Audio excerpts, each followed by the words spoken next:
سو بھی رہے اور شاعر مشرق علامہ اقبال رحمۃ اللہ علیہ کے بقول کہ جدا ہوتی سیاست سے تو رہ جاتی ہے تنگیزی.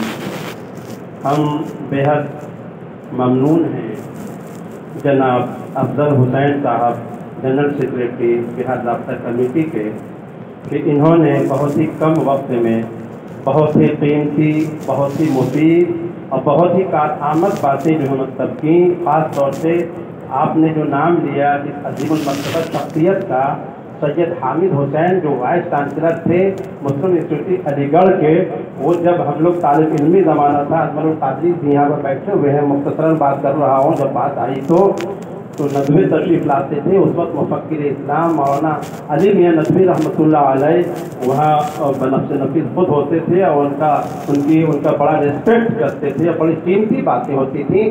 اور پھر وائس چانسلر ہوتے ہوئے ان کو اتنی جو ہے مطلب یہ فکر تھی ملت اسلامیہ کی کہ پورے ہندوستان میں تعلیمی کارواں لے کر چلے اپنی قیادت میں، یہاں تک کہ پٹنہ بھی تشریف لائے. اور پھر افضل حسین صاحب سے ملاقات ہوئی اور پھر ان کے اندر کی تحریک پیدا ہوئی. تو ہم بات کو بڑھانا نہیں چاہتے ہیں، مختصراً ہم عرض کرنا چاہتے ہیں کہ بہت سی قیمتی باتیں بتائیں افضل حسین صاحب نے. ہم لوگ ان کی دعوت پر بارہا جو ہے پٹنہ جاتے ہیں اور وہ ہر ضلع سے وہاں لوگ آتے ہیں، مخصوص حضرات، اور کام کی باتیں ہوتی ہیں، ہر ضلع میں کام ہوتا ہے بار کا. اب ہم بلا تاخیر اپنے معزز مہمان جو ہے اور عظیم المرتبت حاملہ شخصیت کی خاتون ہمارے درمیان ہمارے خوش قسمتی سے تشریف لائے ہوئی ہیں، میری مراد شخصیت سے محترمہ عثمان ناہید صاحبہ ہیں، جنہیں آپ سبھی حضرات جانتے ہیں، سارا ہندوستان جانتا ہے. ہم ان سے بلا تاخیر جو ہے عرض کرتے ہیں، انہیں دعوت سخن دیتے ہیں کہ آپ جو ہے اپنی قیمتی باتوں سے ہم تمام سامعین و حاضرین کو نوازیں. محترمہ عثمان ناہید صاحبہ.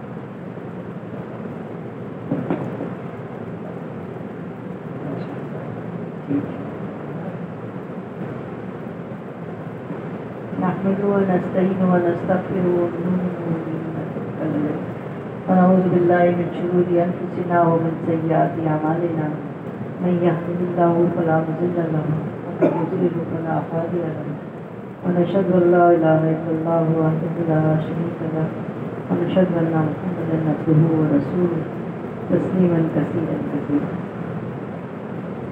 میرے بہت عزیز بھائیوں اور علماء اکرام، نوادہ کے باشندے حضرات اور خاص طور سے مجلس علماء، آپ سب کو السلام علیکم ورحمۃ اللہ وبرکاتہ. میں اپنی خوشی بیان نہیں کر سکتی اس مجلس کے اغراض و مقاصد سننے کے بعد، اور یہ حقیقتاً ہمارا 20 سال پہلے کا ایک ڈریم تھا، ایک خواب تھا کہ اگر علماء اکرام یکجا ہو جائیں اور اتفاق اور اتحاد کریں تو چونکہ وہ اللہ کے بھی چنندہ بندے ہوتے ہیں، عوام الناس ان کے نقش قدم پر چلتی ہے. اور یہ اس وقت کی ایک بہت بڑی ضرورت ہے کہ ہمیں اللہ کا بہترین بندہ بننا ہے، بہترین ملک کا شہری بننا ہے اور بہترین اپنی سوسائٹی کا فرد بننا ہے. اور اس کے لیے علماء اکرام کا رول بہت اہم ہوتا ہے، ہمیشہ رہا اور آج بھی رہا. ہمارے سامنے رسول اللہ صلی اللہ علیہ وسلم کی پوری زندگی ہے جس میں انہوں نے اپنی گھریلو زندگی، آئلی زندگی، سماجی زندگی، حکومتی زندگی، سیاسی زندگی اور دوسری اقوام کے ساتھ ان کی جو زندگی ہے اس کو باقاعدہ ایک مرتب اور مدلل انداز میں جیا ہے اور وہ مثالیں ہمارے سامنے چھوڑی. میں یہاں آپ کو پہلے ایک مثال آپ کے سامنے پیش کروں گی جو چونکانے والی ہے. وہ یہ ہے کہ میری بیٹی جو ہے اس نے انٹرنیشنل ریلیشنس کیا انگلینڈ سے اور اس کے بعد اس نے پی ایچ ڈی کیا جرمنی سے اینتھروپولوجی یعنی سماجیات میں. اسلام کا وہ ساتھ ساتھ مطالعہ کرتی گئی. تو میں ایک بار اس کے پاس گئی ہوئی تھی اور اس کی کتابوں کا میں مطالعہ کر رہی تھی انٹرنیشنل ریلیشن کا. تو انٹرنیشنل ریلیشن میں جو سب سے اہم ایک آتھر تھے، سب سے اہم ایک مصنف ہیں دنیا کے مشہور، ان کی تحریر میں پڑھ رہی تھی اور وہ میرے لیے ایک ٹرننگ پوائنٹ بن گیا سوچ فکر کا. انہوں نے یہ لکھا کہ ہم نے دنیا کی تمام اقوام سے یہ پوچھا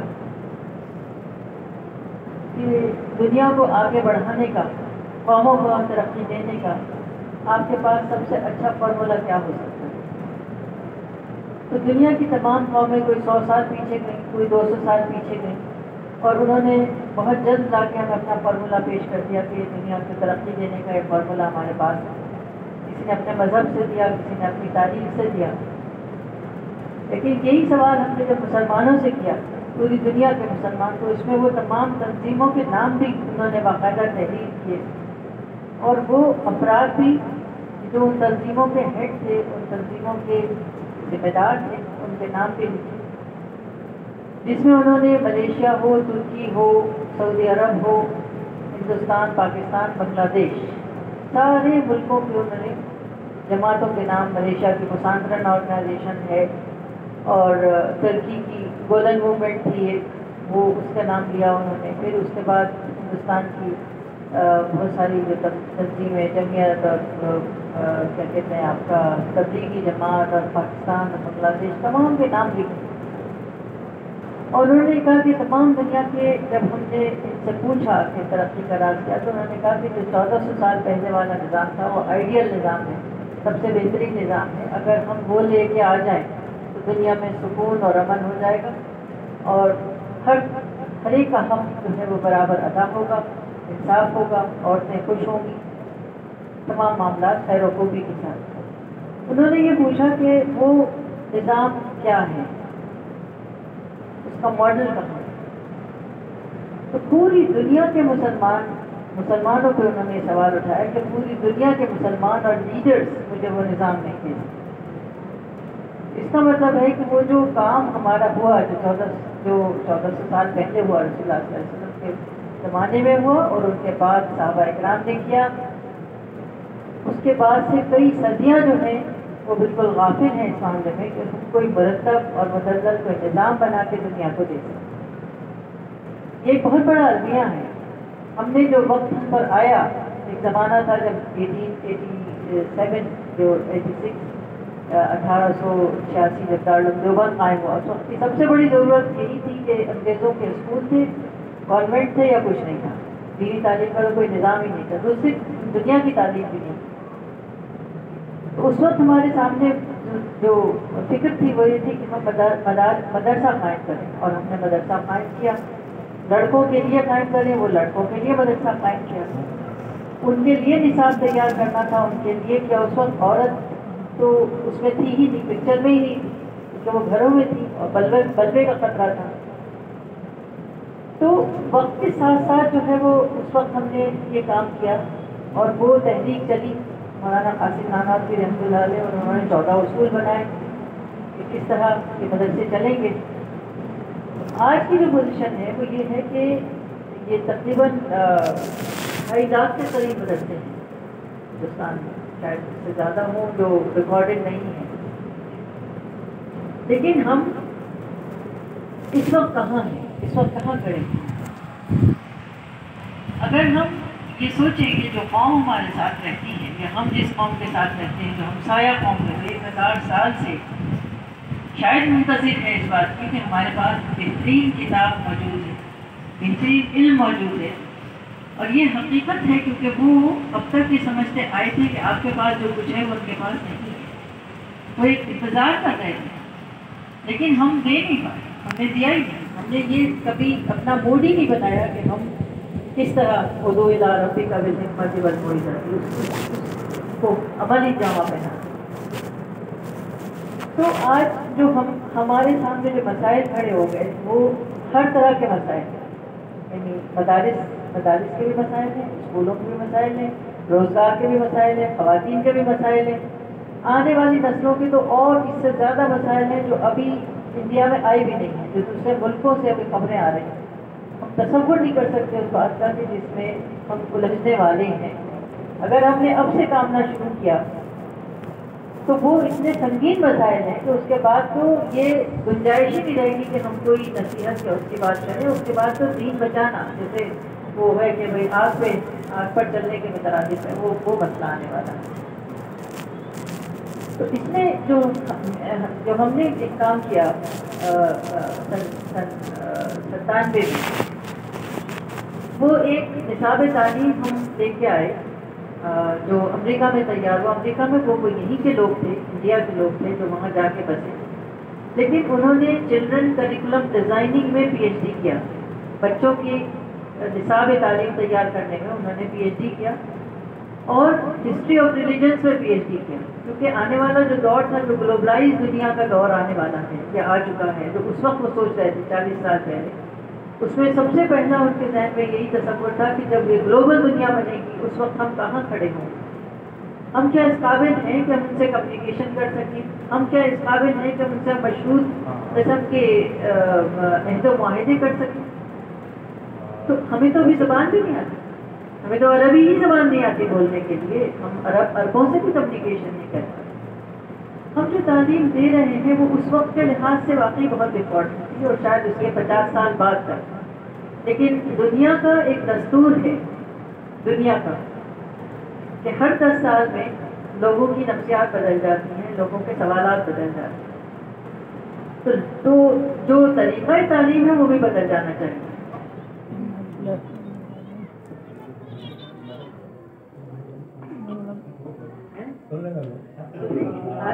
بات آئے گی؟ اچھا میں سمجھی یہ آواز بھی نہیں آئے گی۔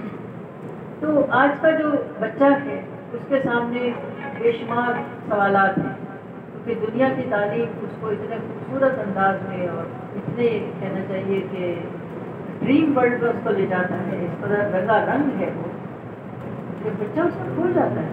اور ہمارا کیا طریقہ ہے اب تک، وہ یہی ہے کہ ہم چونکہ فری بانٹنا چاہتے ہیں، ہم اپنی تعداد کو دیکھتے ہیں، فری بانٹنا چاہتے ہیں، اور شاید اس چیز پہ سب سے زیادہ کم خرچ کرتے ہیں، دین کی تعلیم پہ سب سے کم خرچ کرتے ہیں، اس لیے ہم ردی پیپر میں شائع کر دیتے ہیں۔ تو ردی پیپر کا اثر تو ردی ہی پڑے گا، اچھا تو نہیں پڑے گا۔ ایک بچہ جو اسکول میں جا رہا ہے، ہم اس کو دین کی تعلیم دلانا چاہتے ہیں، لیکن ردی پیپر پر اسے شائع کتابیں پہنچا رہے ہیں، ظاہر بات ہے کہ وہ کوئی مؤثر چیز نہیں ہے۔ تو ہم نے یہ پورا ایک نصاب تعلیم لے کے آئے، جس میں انہوں نے جو کریکولم ڈیزائننگ میں جن کا پی ایچ ڈی تھا، اس علم کے ساتھ انہوں نے پورا نصاب تعلیم لکھا، تو اس دور کے لحاظ سے جو بچوں کی نفسیات کو کھینچتا ہے اپنی طرف۔ اللہ رب العزت کون ہے؟ تو سب سے پہلا سوال یہ کہ اللہ رب العزت مجھے نظر نہیں آتے، مجھے کیسے پہچانوں؟ بچے کے سوال ہیں، کس طرح ہمیں تحفظ دے رہے ہیں، کس طرح ہمیں پروٹیکٹ کر رہے ہیں، وہ نہیں جانتا، اسے عملی طور پر دکھانا پڑ رہا ہے، عملی طور پر بتانا پڑ رہا ہے۔ تو آج جو ہے ہمیں یہ چیز سوچنے کی ہے، آج ہمارے لیے سوچنے کا ایک مسئلہ یہ بھی ہے کہ خواتین کا، جیسے انہوں نے کہا کہ خواتین کا جو مرتبہ اور مقام تھا، جس کا ہم ذکر کرتے ہیں اپنے اسٹیج پر، حضرت خدیجہ رضی اللہ تعالیٰ کا، حضرت عائشہ رضی اللہ تعالیٰ کا، لیکن ساتھ میں ہم حدیث اور بھی کوٹ کرتے ہیں کہ عورت کی آواز کا بھی پڑتا ہے۔ جب یہ کہتے ہیں تب یہ ایک کہنا چاہیے یعنی مخالف بات نہیں ہے کہ ہم پاؤ دین حضرت عائشہ رضی اللہ عنہ سے ثابت کر رہے ہیں، اور اسے پڑھی ہم نے پہنچا ہے، آواز تو تھی، یہ ضعیف حدیث ہے۔ تو اسی طرح کی بے شمار حدیث ہیں جن کو میں باقاعدہ اس کو پڑھتی رہی، سمجھتی رہی، اور کبھی والد صاحب سے، کبھی اور علماء اکرام سے جا کے ان سے میں کہتی رہی کہ یہ کیا ہو رہا ہے، کیوں ہو رہا ہے، کیوں نہیں اس پہ غور کیا جا رہا ہے کہ سوسائٹی کو کدھر لے کے جا رہا ہے۔ یہ جو مرتبہ اور مقام تھا جو رسول اللہ صلی اللہ علیہ وسلم تو مسجد نبوی میں عورتوں کو بلاتے تھے فیصلے کرنے کے لیے بھی، سارے مشورے کرنے کے لیے بھی، جہاد کے فیصلے کئی بار ہوئے جس میں عورتوں کی رائے پر فائنل ہوا فیصلہ۔ کتنی بار ایسی عید کے دن کا وقت تھا جس کے اندر عورتوں کو بلایا گیا اور آپ نے کہا کہ جو صحابہ اکرام سے کہا گیا کہ یہ عورتیں پہلے آ گئی اور تم بعد میں آئے، لیٹ آئے۔ تو جو ہم اب جو پڑھ رہے ہیں، تو یہ سارا جو لٹریچر آ رہا ہے یہ انگلش سے آ رہا ہے، انگلش سے اردو میں ٹرانسلیشن ہو رہا ہے۔ اب یہ نہیں جیسے علم ادھر سفر کر گیا، وہاں سے آ رہا ہے، کیونکہ وہاں سوال کرنے کی اجازت ہے، وہاں سوال کرنے پر آپ کو مدلل جواب دینا ہے، ورنہ آپ لائق پائق استاد نہیں ہیں، لائق پائق آپ والدین نہیں ہیں۔ ضروری ہے کہ آپ بچے کا مدلل جواب دیں۔ جو بچیوں کے مسئلے ہمارے سامنے آ رہے ہیں اس میں یہ نہیں ہے کہ صرف دین کی تعلیم کی کمی ہے، بلکہ ایک بہت ہی فرسٹریشن، گہرا فرسٹریشن ہے عورت کے اندر، لڑکیوں کے اندر، عورتوں کے اندر، کہ جو ان کی جو فطرت ہے اس کے خلاف اسے ایک کہنا چاہیے خاص کام میں لگا دیا گیا کہ تم چولہا چکی کرو، تم بچے پالو، تمہارا یہ کام ہے، تم کسی میٹر میں تمہارا مشورہ یا کچھ ہمیں قبول نہیں، یا تمہارے اندر اتنی صلاحیت کیوں ہوتی ہے؟ صلاحیت اس طرح ہوتی ہے کہ جب انسان سے کام لیا جاتا ہے تو اس کے چاروں طرف روشن ہوتے ہیں، اس کی عقل کام کرتی ہے، اس کا فہم بیدار ہوتا ہے، اور وہ پھر صحیح غلط اور مشورے دینے میں اس قابل ہوتی ہے کہ وہ کر سکے۔ آج جو مسائل ہیں، جو فقہی مسائل ہیں، آئلی مسائل ہیں، ان میں بار بار میرے جو بحث مباحثہ ہو رہا ہے وہ اسی پر ہو رہا ہے کہ میں جب پڑھتی ہوں تو کچھ اور ہے، عملی طور پر ہے وہ کچھ اور ہے۔ عملی طور پر جو ہے میں دیکھ رہی ہوں کہ ہم نے فقہ کے بعد کچھ اپنے دلائل ایسے کریٹ کر لیے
جو ہے وہ ہمارا اگر اسلام کا مطالعہ بڑے وسیع کریں، ظاہر ہے کہ ہمیں معلوم ہے اسلام کا ایک اپنا نظام حکومت ہے، اور جس سیکولرزم کو ہمیں یہاں پر تلقین کی جا رہی ہے، اسلام کا سیکولرزم وہ نہیں ہے، اسلام کا سیکولرزم ڈفرینٹ ہے، اسلام کا سیکولرزم مختلف ہے۔ ہمارے یہاں مساوات، یہ سب سے توحید کے بعد جو سب سے زیادہ اٹریکٹیو چیز ہو سکتی ہے، سب سے زیادہ کھینچنے والی چیز وہ مساوات ہے اسلام، جو دنیا کی قوموں کو قائل کرتی ہے۔ اس طرح اسلام نے ایک حقیقت چیز پر لیکن ایک بہت بڑا مسئلہ یہ ہے کہ ہم ہندوستان میں جب پارٹیشن ہوا ہماری جو ٹیم تھی وہ چلی گئی پاکستان. پیسہ والا طبقہ تھا وہ پاکستان چلا گیا. زیادہ تر کچھ رہے یہاں پر، کچھ ارادے سے رہے. میرا خاندان جو ہے ارادتاً یہاں رہا. ہمیں ہندوستان میں ہی رہنا ہے. یہی حکومت کے دارالعلوم دیوبند جو ہے وہ ایک الہامی ادارہ ہے. رسول اللہ صلی اللہ علیہ وسلم کی زیارت ہوئی تھی اور اس کو بنیاد پر دارالعلوم کی بنیاد رکھا. یہاں سے جانے کا حالانکہ پاکستان بہت بڑی آفر کر رہا تھا کہ ہم ایسا ہی دارالعلوم آپ کو یہاں دوبارہ بنا دیں گے، آپ کو یہاں پورے سب سہولیات دیں گے. دادا معلوم ہے اس کو بالکل قبول نہیں. عورتیں جو ہے سب سامان وامان پیک کر کے رکھے ہوئے تھی کہ پتہ نہیں کب کیا ہو جائے. لیکن ابا جی نے کہا تھا کہ نہیں، کچھ بھی ہو جائے ہمیں یہی کے لیے ہو گئی. اب یہ ہے کہ جو حالات ہمارے سامنے آئے ہیں یہ ظاہر ہے کہ اوور نائٹ نہیں آئے. ہمیں تو اس وقت سمجھ لینا چاہیے تھا کہ جب پارٹیشن ہوا اس وقت ہم نے یہ سمجھ لینا چاہیے تھا کہ ہمارے کہنا چاہیے لیڈر وہ بھی چلے گئے پاکستان. یہاں پر دوسروں کی حکومت بن گئی. تو یہ حکومت آگے جا کے کیا کرنے والی ہے؟ ہمارا جو نظام تعلیم ہے، دین کا نظام ہے، ہمارا جو معاشیات کا نظام ہے، ہمارے سارے معاملات جو ہیں، اسلام کا اخلاقی نظام، اسلام کا زکوٰۃ کا نظام، اسلام کا بیت المال، کچھ بھی نہیں ہوگا. تو لیکن وہ خاص ایک توجہ تھی علماء اکرام کی، اور ایک وقت تک وہ یہ کہتے رہے کہ ہم لوگ سیاسی لوگ نہیں. حالانکہ رسول اللہ صلی اللہ علیہ وسلم خود سیاست بھی کر رہے تھے، فرما رہے تھے. صحابہ اکرام خود سیاست فرما رہے ہیں. سیاست کے بغیر وہ کوئی قوم جو ہے زندہ رہ نہیں سکتی. قانون کے بغیر وہ قوم زندہ نہیں رہ سکتی.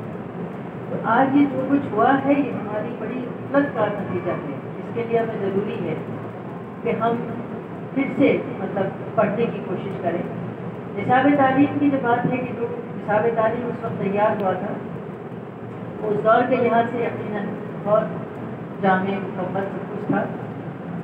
لیکن میں اس میں دو چیزیں محسوس کرتی ہوں کہ ایک تو یہ جو اس وقت جس ملک میں ہم رہ رہے ہیں یہ جمہوری ملک ہے، تو جمہوری آداب بالکل الگ ہوتے ہیں.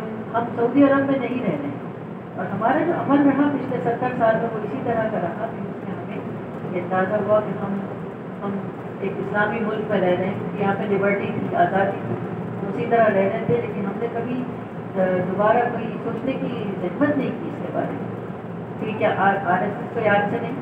آر ایس ایس جو ہے 100 سال پرانی تنظیم ہے. آر ایس ایس کی ہر صدر جو تھا اس کا ایک مشن اسٹیٹمنٹ ہوا کرتا تھا. اس کے سب سے پہلے اس کا مشن اسٹیٹمنٹ تھا کہ ان کی زبان چھین لی جائے. دوسرا اس کا مشن اسٹیٹمنٹ تھا کہ ان کی جو ہے وہ یعنی مذہب کے بارے میں خلل ڈال دیا جائے. وہ بھی کوششیں ہوئی. پھر عورت ہے، پھر یہ ہے، پھر وہ ہے. تو جو آخری جو ان کا صدر تھا اس کا مشن اسٹیٹمنٹ تھا کہ ان کی نیشنلٹی چھین لی جائے. یہ موہن بھاگوت کا اسٹیٹمنٹ تھا. نیشنلٹی چھیننے کا مطلب کیا ہوتا ہے؟ نیشنلٹی کا مطلب یہ ہوتا ہے کہ آپ جو کہ شہری نہیں ہیں تو اس لیے آپ کو 2500 اسکوائر فٹ پہ رہنے کی ضرورت نہیں. آپ 200 اسکوائر فٹ پہ رہیں گے. اور چونکہ آپ شہری نہیں ہیں اس لیے آپ کو یہاں پہ روزگار کی بھی ضرورت نہیں، آپ کو ملازمتوں کی بھی ضرورت نہیں. اب سے تقریباً 30 سال پہلے ہم لوگ جو ہے 0 پوائنٹ پر آ گئے تھے کورسز میں. ہم لوگ جو ہے وہ 3% پر آ گئے تھے روزگار میں اور تعلیم میں. تو یہ دانشور طور پر یہ کوششیں ہوئی ہیں کہ جس سے ہمیں پیچھے کیا گیا اور ہم دیکھ رہے تھے، سمجھ رہے تھے. لیکن ہماری قوم میں بڑا ایک المیہ ہمارے ساتھ رہا کہ ہم جوشیلی تو بہت ہیں قوم. اس چیز کو کرسچن بہت پسند کرتے ہیں اور یہ کہتے ہیں کہ آپ لوگ روڈ پر آ جاتے ہیں جب کوئی مسئلہ ہوتا ہے، حاصل حصول کچھ نہیں ہوتا. تو اب ہمیں ہوش کے دامن پکڑنے ہوں گے. اب ہمیں نیا طریقہ کیا کرنا ہے، ہمیں یو ٹرن لینا ہے پوری قوم کو. اور یہ جو آپ کی مجلس علماء ہے جس نے ابتدا کی، یہ سب سے زیادہ ضروری، سب سے زیادہ افضل اور مبارکباد کے لائق کام ہے کہ آپ لوگوں نے اتحاد کی فضا قائم کی اور یہاں پر سب کو جمع کیا اور اب ان کے ساتھ مل کے کام کرنے کا ٹھان. میں پچھلے سمجھیے کہ 6 سال پہلے کی بات ہے، میں جامعہ الازہر گئی. تو وہاں بہار کے کچھ بچے مجھ سے ملنے آئے اور انہوں نے کہا کہ ہم چاہتے ہیں کہ آپ کا ایک لیکچر اس میں ہو جامعہ میں. تو اگلے دن میں گئی، وہاں پہ 40 بچے بہار کے تھے، یو پی کے تھے. اب جس سے بھی میں پوچھ رہی ہوں کہ آپ کیا کر رہے ہیں تو انہوں نے کہا کہ پی ایچ ڈی کر رہے ہیں، ماسٹرز کر رہے ہیں یہاں پر، کس سبجیکٹ میں کر رہے ہیں، تو کون سا موضوع ہے؟ تو کوئی علامہ شبلی پہ کر رہے ہیں، کوئی علامہ اقبال پہ کر رہے ہیں، کوئی ساحر لدھیانوی پہ کر رہے ہیں۔ میں نے کہا کہ آپ کو اس کے لیے یہاں آنے کی کیا ہے؟ آپ کے والدین نے اتنا اپنا محنت کی کمائی خرچ کر کے آپ کو بھیجا اور آپ کا انتظار ہے بھی آنے۔ تو انہوں نے کہا کیا کریں؟ تو میں نے کہا کہ جو ہندوستان میں ضرورت ہے وہ کام کریں گا، جس سے آپ عالم ہیں، عالم ہو کے پھر یہاں آئے اور آپ پی ایچ ڈی کر رہے ہیں، آپ کو سند مل جائے گا۔